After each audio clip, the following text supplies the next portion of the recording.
Sir स्वागत है आपका।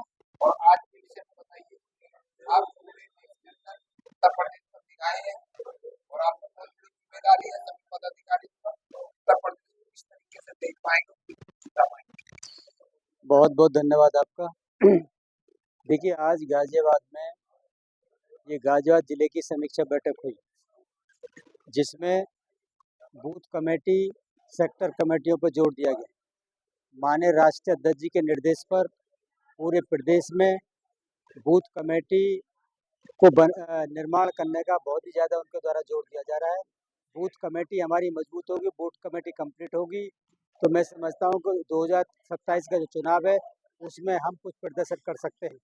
यदि बूथ कमेटियाँ हमारी कमज़ोर होंगी तो हमारा प्रदर्शन कमज़ोर रहेगा।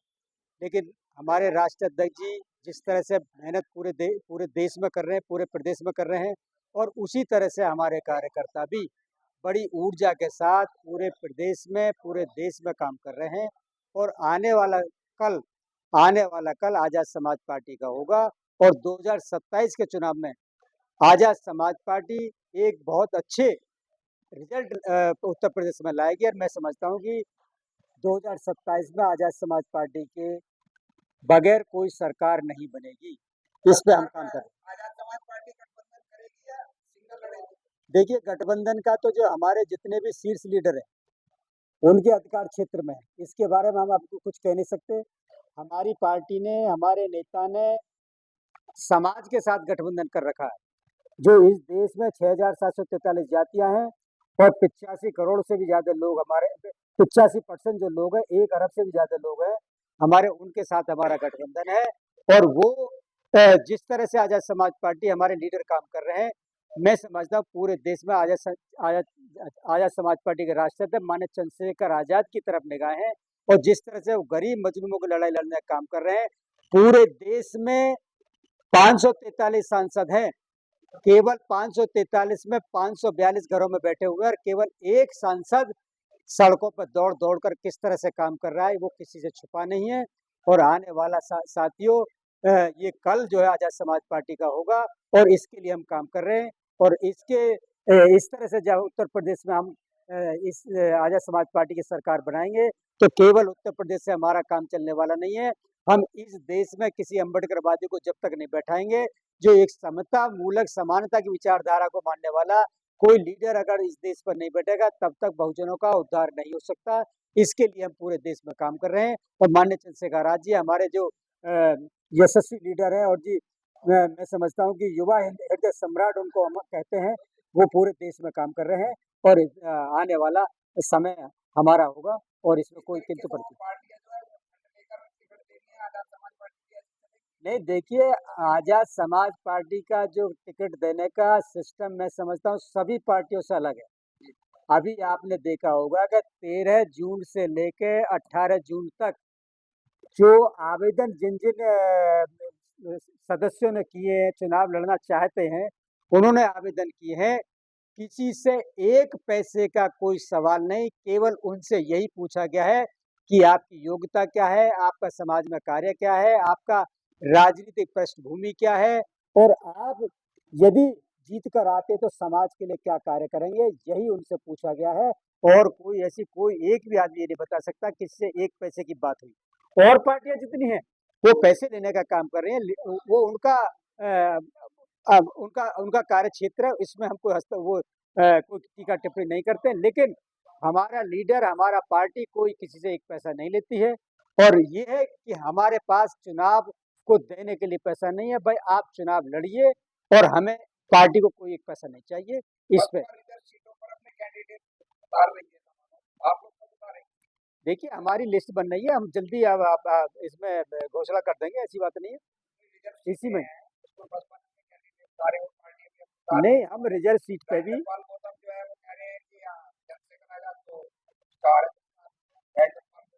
देखिए, मैं आपको बताऊं राजेंद्र पाल जी क्या कह रहे हैं, उनके बारे में हम क्या कहें। बाबा साहब डॉक्टर अंबेडकर खुद कहा करते थे कि कांग्रेस जलता हुआ घर है, इसमें मत जाना, जल जाओगे। और और वो राजेंद्र पाल जी उस घर की दुहाई देने का काम करे, उसके कसीदे कर रहे हैं उसकी तारीफ में, जिसको बाबा साहब ने कहा जलता हुआ घर है। यदि कांग्रेस इतनी अच्छी होती इतनी मानवतावादी होती, यदि बहुजनों का काम करने वाली होती, तो मैं समझता हूँ संविधान को लागू हुए 75 साल से भी ज़्यादा हो गए और सबसे ज़्यादा राज कांग्रेस ने 50 साल से भी ज़्यादा राज किया है। तो हमारे हमारे लोगों की स्थिति क्या सुधार हमारे लोग स्थिति में आया?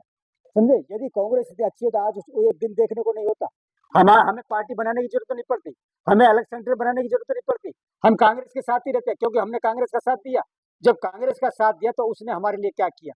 संविधान को आज तक लागू नहीं किया। बाबा साहब डॉक्टर अम्बेडकर सबसे ज्यादा परेशान और दुखी करने का काम किया तो कांग्रेस ने किया, और आज हमारे नेता उसमें जाकर कांग्रेस की दुहाई देने का काम कर रहे हैं। उनका कहने का मतलब है कि हम अपनी पार्टियों को बंद करते हैं, हम अपने संगठन को बाइंड अप करते हैं और हम कांग्रेस का समर्थन करें। क्या हम क्या गारंटी है इसकी कि हम कांग्रेस का समर्थन करते हैं कि कांग्रेस हमारे लिए वैसा व्यवहार नहीं करेगी जो उसने पहले किया हमारे साथ में? तो ये सब कहने वाली बात है। सब अपनी अपनी रोटी सेकने का काम कर रहे हैं। राजपाल जी अपनी वहाँ रोटी सेक रहे हैं। यदि वो इतने ही इसमें आम आदमी पार्टी में रहते थे जहां उन्होंने बाबा साहब के विचारधारा का प्रचार प्रसार करने का काम किया, उनको निकाल के बाहर कर दिया। यदि बाबा साहब पे और महापुरुषों पे वहां भी वो ज्यादा बोलने का काम करेंगे, वहां से भी निकाल के बाहर कर दिया जाएगा। क्योंकि सावित्रीबाई फुले कांग्रेस में आई और सावित्रीबाई फुले ने यही दो बिंदुओं पे बोला कि जाति आधारित जनगणना ओबीसी की होनी चाहिए और ईवीएम बंद होना चाहिए। तो उसके बुला के कहा गया कि ये दोनों के दोनों मुद्दे हमारे हैं, हमारे द्वारा लाए गए हैं, इस पर तुम नहीं बोलोगी। तो कितनी स्वतंत्रता उनकी बोलने की होगी आगे आगे समय बताएगा। तो हम गाजियाबाद से हमारे कई प्रत्याशी हमारे संपर्क में हैं और जल्दी से जल्दी गाजियाबाद से घोषणा होगी और पूरे प्रदेश में घोषणा होगी और आपके सामने बहुत जल्दी हमारे प्रत्याशियों की सूची आ जाएगी।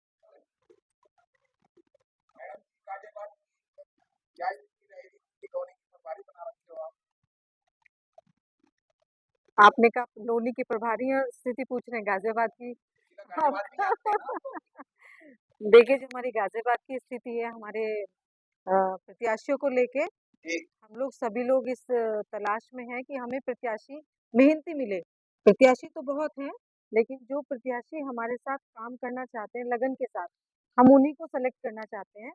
दूसरी बात रही लोनी की, लोनी में हमारे पास काफ़ी प्रत्याशी हैं, जैसा कि हम सबको ही मालूम है कि लोनी मुस्लिम बाहुल्य क्षेत्र है।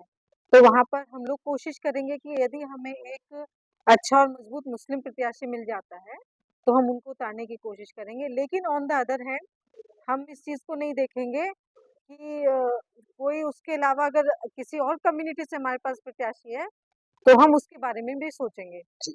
और गाज़ियाबाद का जैसा कि आपने सवाल आपका पहले था कि गाज़ियाबाद में स्थिति क्या है? हमारी गाज़ियाबाद में पहले उपचुनाव एक हो चुका है जिसमें सतपाल चौधरी ने लड़ा था, सतपाल जी। चौधरी जी ने लड़ा था। उस वक़्त हम लोगों ने अपनी पहचान काफ़ी काबिज़ कर ली है सदर में और हम चाहते हैं कि उस पहचान का दोबारा से फ़ायदा उठाया जाए, उसे मजबूती के साथ आगे किसी प्रत्याशी को लाके वहाँ से लड़ाया जाए। जी। मैडम हर पार्टी के अंदर महिला बहुत अच्छी तर्क वितर्क कर रही हैं, दमादम लोगों को जोड़ पा रही हैं, लेकिन आजाद समाज पार्टी में महिलाओं का कुछ वर्चस्व नजर नहीं आता कहीं, ना वक्ताओं में, ना कहीं रैली में, ना कहीं गाजियाबाद की बात करें। ये मैं समझती हूँ इस सवाल का जवाब हमारे सीनियर लोग ज़्यादा अच्छे से दे पाएँगे। अपनी स्थिति के हिसाब से अगर मैं बोलूँ तो मेरा पार्टी में अच्छा खासा पद है और मेरी स्थिति अच्छी है और मुझे पूरी स्वतंत्रता है अपनी बातों को रखने की। और ऐसी बात नहीं कि अगर मैं कुछ कहती हूँ तो उस चीज़ को माना नहीं जाता। शायद ये भी हो सकता है कि हमारे समाज में महिलाओं का भी उतना अब जागरूकता महिलाओं में नहीं है कि वो आके इस स्तर पर काम कर सकें या इस स्तर जनरल पर सीटों वालों को भी, जनरल वालों को भी टिकट दोगे या केवल एससी और मुस्लिम बस के? ये डिपेंड करता है कि कैंडिडेट कैसा है। अगर कैंडिडेट हमारी आइडियोलॉजी को कहीं न कहीं पे डिवोटेड है हमारी आइडियोलॉजी के साथ, तो उस पे विचार किया जा सकता है। जी। हाँ, बिल्कुल। ऐसा नहीं है कि हम किसी भी चीज़ को लेके बायस्ड हैं या किसी कम्युनिटी को लेके हमने कोई ओपिनियन बना रखी है। जो भी कैंडिडेट होगा हमारा अगर वो जनरल में भी आता है, वो उसपे हमारा शीर्ष नेतृत्व अपनी एक कमेटी गठित करके उसके ऊपर विचार कर सकता है और देखेगा कि वो हमारी आइडियोलॉजी के साथ कितने राब्ता है, कितना हमारे इत्तेफ़ाक रखते हैं हमारी आइडियोलॉजी के साथ, उसके बाद डिसीज़न लिया जा सकता है। बहुत बहुत धन्यवाद सम्मानित अधिकार को टाइम देने के लिए। जय भीम।